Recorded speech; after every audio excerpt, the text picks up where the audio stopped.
A lot of outboard engines never reach 2,000 hours. They don't slowly fade out. They fail suddenly. One day they're running fine. The next, the powerhead is seized. The repair estimate is higher than the boat's value. And everyone says the same thing.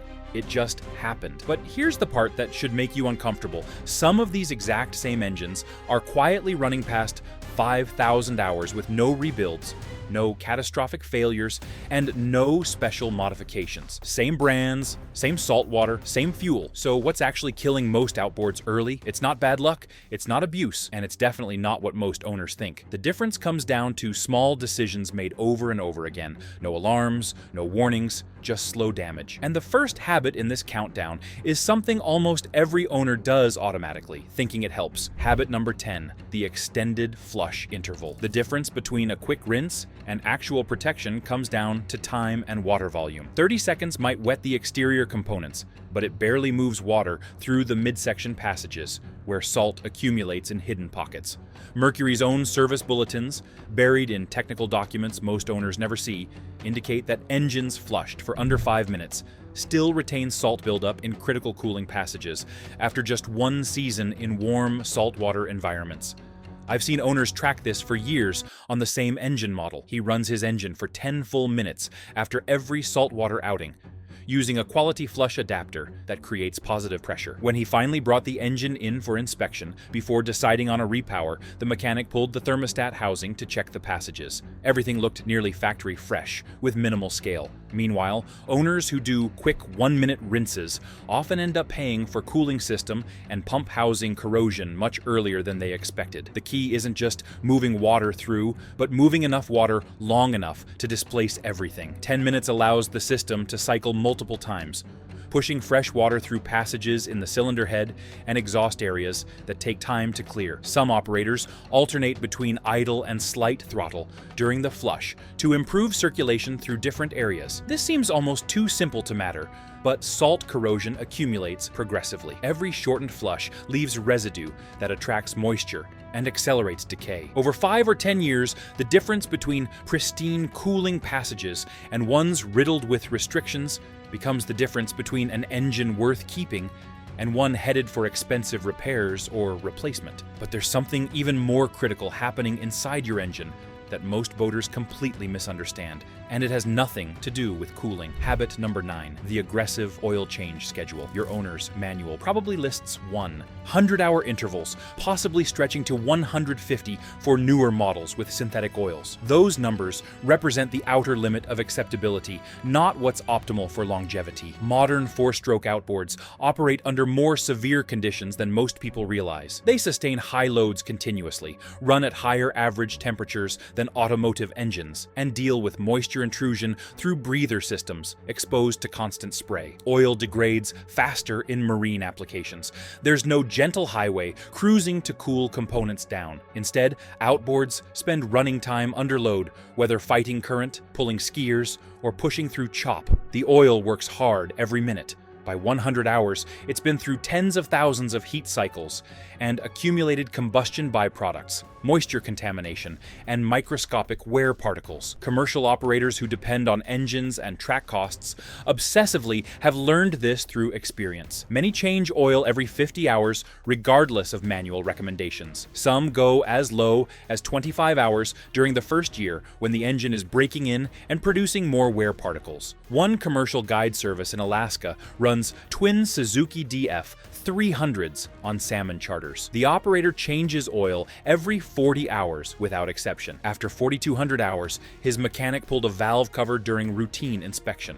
The inside showed virtually no sludge or varnish. Valve train components looked like they had a few hundred hours, not several thousand. Compare that to a recreational boater with the same engine who followed the 100-hour interval religiously. At 1,600 hours, that engine developed scored cylinder walls, requiring a $12,000 powerhead replacement. The difference in oil cost over those 1,600 hours would have been maybe $600. The difference in engine longevity was worth more than 10,000. Fresh oil is cheap insurance. The incremental cost of changing twice as often is minimal compared to internal engine damage or even a single major repair. The next problem starts the moment you fill your tank, and it's actively working against you, even when the boat sits in your driveway. Habit number 8, treating every tank of fuel. Everyone knows stabilizer exists. Most use it when winterizing, or when they know the boat will sit. But modern ethanol-blended fuel starts degrading almost immediately, and stabilizer only preserves fuel that's fresh when you add it. Pouring it into 3-month-old fuel doesn't reverse oxidation or remove water contamination. Ethanol fuel is hygroscopic, actively absorbing moisture from air. In humid coastal environments, this happens faster than most realize. Within 30 days, fuel can absorb enough moisture to cause phase separation, where the ethanol-water mixture separates from gasoline. Once that happens, you've got problems waiting to clog filters and corrode fuel system components. Operators running engines past 5,000 hours don't treat stabilizer as a storage product. They add it to every single tank, whether running the boat tomorrow or storing it for a month. This maintains fuel quality continuously, rather than trying to rescue fuel already degrading. One Mercury Verado owner in Tampa followed this practice for 6 years and over 3,000 hours. He's never experienced a fuel-related issue, never cleaned injectors, never replaced a fuel pump. His dock neighbor skipped stabilizer because he thought running the boat every few weeks kept fuel fresh. He dealt with clogged injectors around 800 hours, requiring $2,400 in repairs, plus complete fuel system cleaning. The cost difference is negligible. Quality marine stabilizer treats 100 gallons or more, and costs around $15. Treating every tank adds maybe $50 yearly to operating costs. Compare that to one fuel system repair, and the math becomes obvious. There's also reliability. Knowing your fuel system isn't accumulating varnish and deposits means you can trust your engine in situations where reliability matters, whether offshore or just getting back safely. Some operators go further, using additives with both stabilizers and cleaners to keep injectors and lines pristine. The principle remains the same. Continuous prevention costs less and works better than periodic correction. While you're protecting what goes into the engine, there's something on the outside slowly eating it alive. Before we move on, I'm curious, what's the most expensive outboard repair you've had to deal with, or the closest call you've had? Share it in the comments. Those stories help other owners avoid the same mistakes. And if this kind of real-world maintenance insight is helpful, like the video and subscribe. Habit number 7, monitoring sacrificial anodes constantly. Galvanic corrosion destroys engines slowly and expensively in ways most boaters never see until it's too late. Your outboard uses small zinc or aluminum anodes attached to the lower unit, midsection, and sometimes the powerhead. These corrode preferentially, sacrificing themselves to protect more expensive metal components. When they're gone completely, electrolysis starts eating your gear case, water pump housing, and internal cooling passages. Most boaters treat anode inspection as an annual task. They check once yearly during winterization or annual service.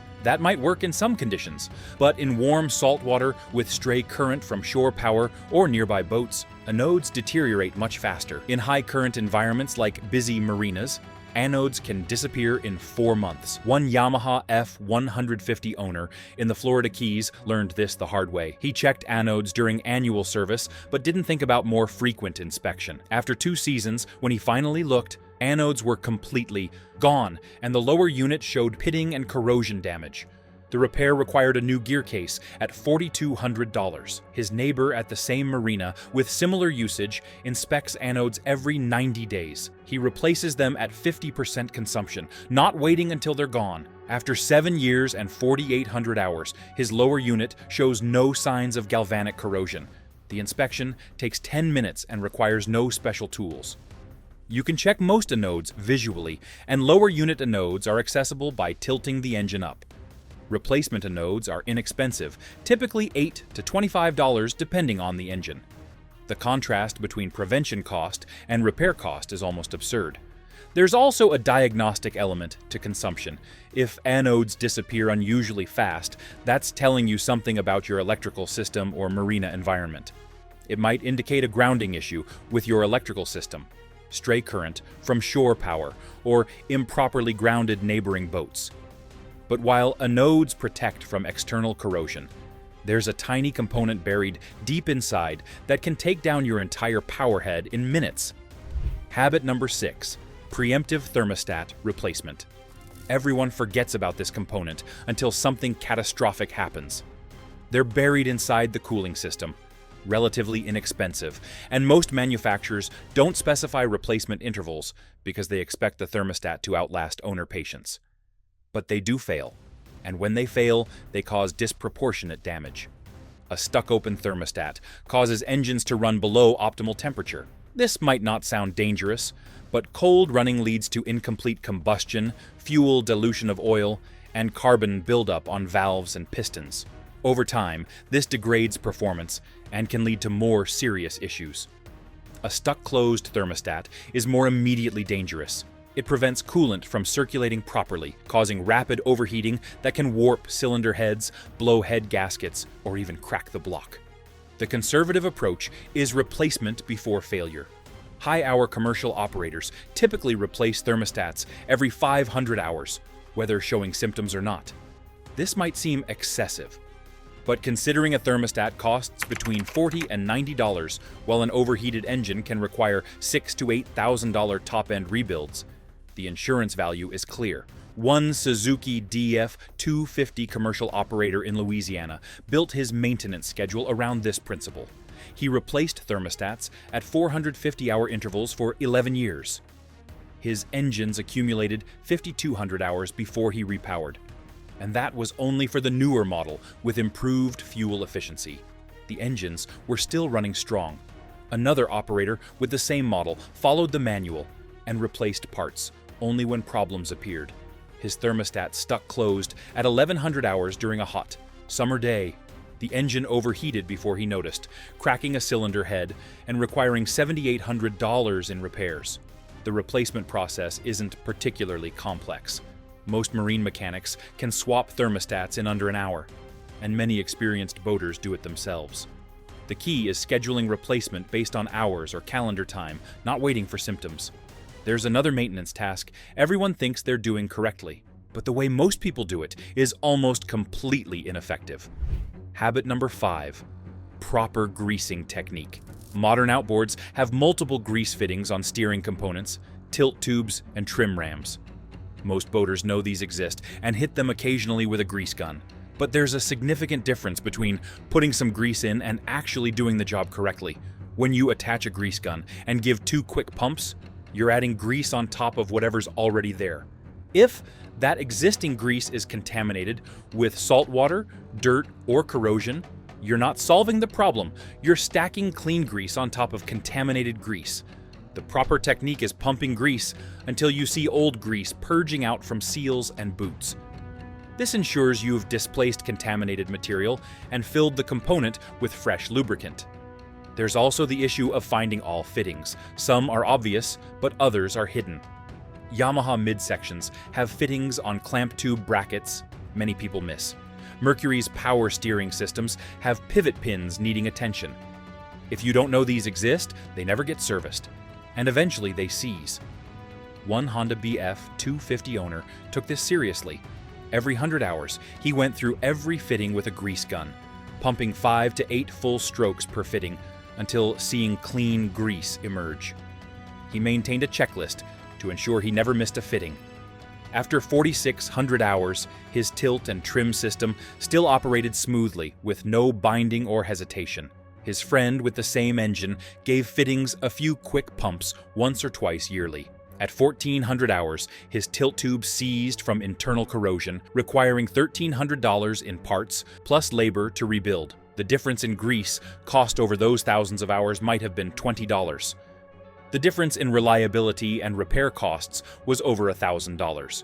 This is another example of a small habit that seems almost trivial but compounds dramatically over time. Most people also ignore something that's constantly trying to shake their lower unit apart, and by the time they notice, the damage is already done. Habit number 4, post-trip propeller inspections. Most boaters only look at their propeller when performance drops noticeably, or when they know they've hit something significant. But damage doesn't have to be obvious to cause problems. Even minor dings or slightly bent blades create vibration traveling through the entire Lower unit. That vibration accelerates wear on bearings, seals, and gears. Over time, it can cause catastrophic lower unit failure, requiring complete replacement. Operators who run engines past 5,000 hours inspect propellers religiously. After every trip in shallow water, after any contact with floating debris, and periodically as routine maintenance, they're not just looking at blades, but checking the entire hub assembly. A damaged rubber hub that's starting to slip can cause as much damage as a bent blade, and it's often harder to detect. The inspection process doesn't require special tools. With the engine tilted up, you can spin the propeller by hand and feel for roughness or irregularity in rotation. Any resistance or binding indicates a problem. You can also look for nicks, dings, or bent blade tips. Even small damage matters because propellers are precisely balanced, and any imbalance creates vibration. 1. Mercury 150 Pro XS owner hit a submerged log at 30 miles per hour. The impact was noticeable, but not severe.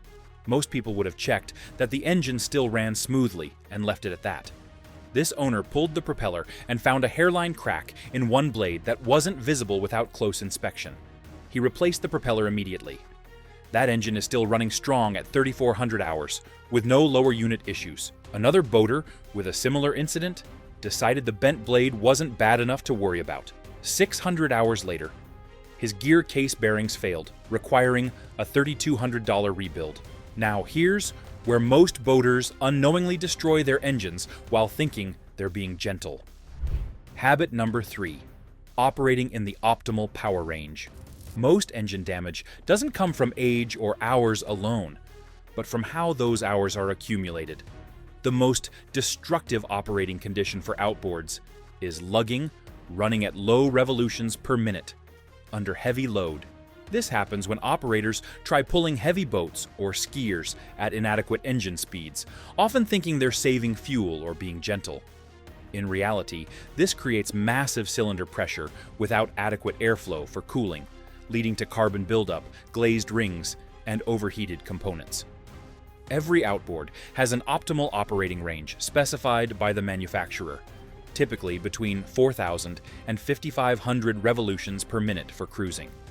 This range represents where the engine produces good power efficiently while maintaining adequate cooling and lubrication. Running below this range, under load, forces the engine to work harder than designed. Running significantly above this range constantly can also cause problems, though over-revving is generally less common than lugging.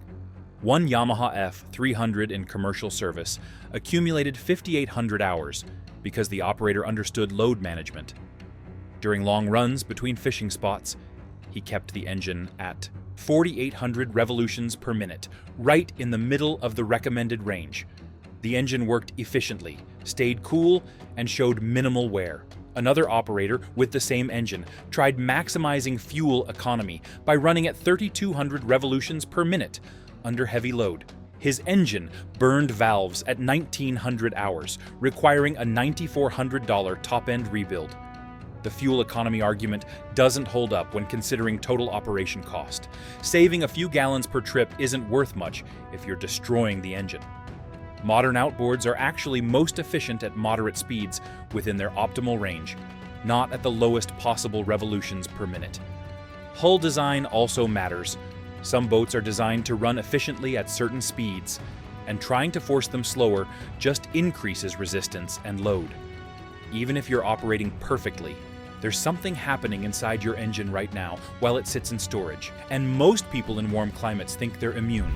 Habit number 2, storage, protection, regardless of climate. This protection is typically associated with cold climates, where engines need protection from freezing temperatures. But condensation and internal corrosion happen anywhere, even in Florida or Southern California. Whenever a boat sits unused for more than a few weeks, moisture accumulates inside the engine. Temperature fluctuations cause air inside cylinders to expand and contract, drawing in humid air. That moisture condenses on cold metal surfaces, particularly cylinder walls and valve seats. Over time, this causes rust and corrosion, damaging rings and valve sealing surfaces. Fogging oil prevents this by coating internal surfaces with a protective film that displaces moisture and prevents rust. The process involves spraying fogging oil directly into cylinders and turning the engine over by hand to distribute oil across all surfaces. Some operators also fog through the intake while the engine runs, coating the entire intake tract and combustion chambers. One Suzuki DF350 owner in Texas fogs his engine before any storage period longer than 30 days, regardless of season. He also fogs before hurricane season, when the boat might sit unused for extended periods. After 12 years and 4,900 hours, a compression test showed all 6 cylinders within 2 pounds per square inch of each other, essentially factory specification. His neighbor skipped fogging because he didn't think it was necessary in a warm climate. After 8 months of storage one year, that engine developed surface rust on cylinder walls, requiring honing and new rings, costing $2,100. The cost of fogging oil is minimal, typically under $20, for enough to fog an engine multiple times. The time investment is about 30 minutes. The protection is worth thousands in prevented damage. This is particularly important for boaters who don't use boats consistently year-round. Even in warm climates, people often have periods where boats sit unused for months. That's when internal corrosion happens silently. But there's one habit that stands above all others, and it's the one thing separating the engines that make it from those that don't. Habit number 1: annual professional inspection. The single most important distinction between engines reaching 5,000 hours and those failing early is regular professional inspection by qualified technicians. This isn't about changing oil or performing routine maintenance most owners can handle themselves. This is about having trained mechanics examine systems and components, requiring specialized knowledge and diagnostic equipment to evaluate properly. A comprehensive annual inspection includes pressure testing the fuel system to identify leaks or weak components before they fail. It involves examining the condition of the stator and voltage regulator to catch electrical problems before they cascade. It means pulling the lower unit to inspect gear case oil for contamination and checking for seal leaks. It includes valve lash inspection on engines, requiring periodic adjustment, examination of cooling system components, and checking compression across all cylinders to identify problems while they're still minor. The distinction between routine maintenance and professional inspection is that inspection catches problems you can't see or hear during normal operation. Many catastrophic failures start as small issues invisible to owners but obvious to experienced mechanics with the right diagnostic approach.